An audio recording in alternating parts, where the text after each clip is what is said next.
आप देख रहे हैं नेटवर्क 33 राजकुमार के साथ। तो चलिए बढ़ते हैं आज की कहानी की ओर। आज की कहानी इंस्टाग्राम पर शेयर की है लक्ष्मी जी ने। लक्ष्मी जी बताती हैं कि ये उन दिनों की बात है जब मेरे भाई की शादी हो रही थी। शादी का प्रोग्राम एक धर्मशाला में था जो वहाँ की सबसे बड़ी धर्मशाला थी।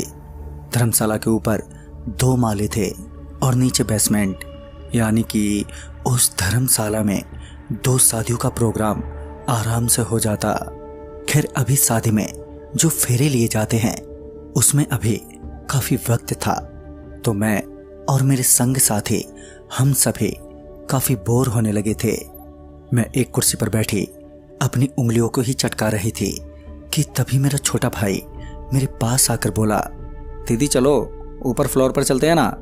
भाई की बात सुनते ही मैंने अपने बाकी के साथियों को भी अपने साथ ले लिया और हम सभी ऊपर फ्लोर पर चले गए। वहां ऊपर थोड़ा अच्छा लग रहा था। तभी मुझे ख्याल आया कि लुक्का छुपी खेलने का। फिर क्या था, हम सभी लोग लुक्का छुपी खेलने लगे। ढूंढने की पहली बारी मेरे भाई की थी, तो वो आंख नीचे दीवार की तरफ खड़ा हो गया और तभी हम सभी लोग जल्दी से छिप गए। कोई ग्राउंड फ्लोर पर छिपा था तो कोई फर्स्ट सेकंड फ्लोर पर, और ऐसे ही खेलते हुए हमें अच्छा लगने लगा।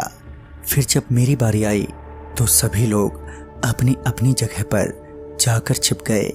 जब मैंने अपनी आंखें खोली तो सामने कोई भी नहीं था।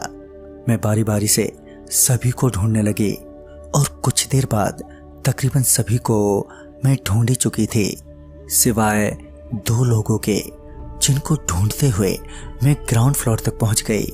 मैं अभी ढूंढ ही रही थी कि तभी मेरी नजर बेसमेंट की तरफ गई। फिर जब मैंने जीने से नीचे झांक कर देखा तो नीचे काफी अंधेरा था और साइड में एक बोर्ड भी लगा था जिस पर लिखा था नीचे जाना मना है। उस बोर्ड को देखकर मैं वापस आने के लिए पलटी कि तभी मुझे एक आवाज सुनाई दी, मैं यहां हूं, ढूंढो मुझे। वो आवाज मेरे छोटे भाई की लग रही थी। मेरी हिम्मत तो नहीं हो रही थी नीचे जाने की, मगर जब 2 से 3 बार आवाज आई तो मैं नीचे चली गई। मैं धीरे धीरे अपने भाई को आवाज दिए जा रही थी, मगर अब उसकी आवाज आने बंद हो गई थी। फिर जब मेरे आवाज देने के बाद कोई रिप्लाई नहीं आया तो मैं वापस आने के लिए मुड़ी कि तभी मेरी नजर वहीं नीचे कमरे के दरवाजे से बाहर एक हाथ दिखा, तो मुझे लगा कि मेरा भाई छिपा है।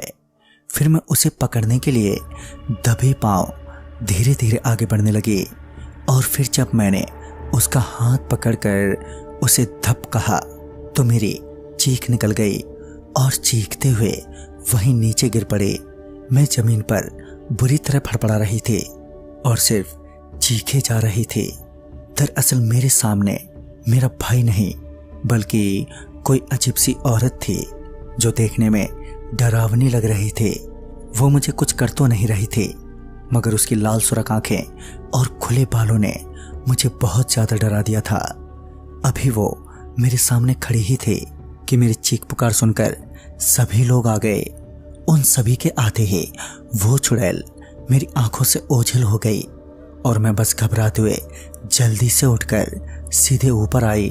फिर सभी लोगों ने मुझे शांत किया और पानी पिलाया। उनके पूछने पर मैंने रोते हुए उन्हें सारी बात बताई।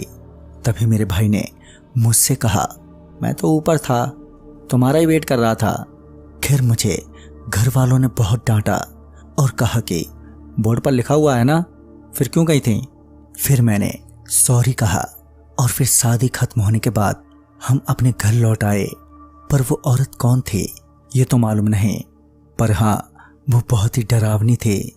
तो दोस्तों इस कहानी में बस इतना ही। तब तक के लिए बाय एंड टेक केयर।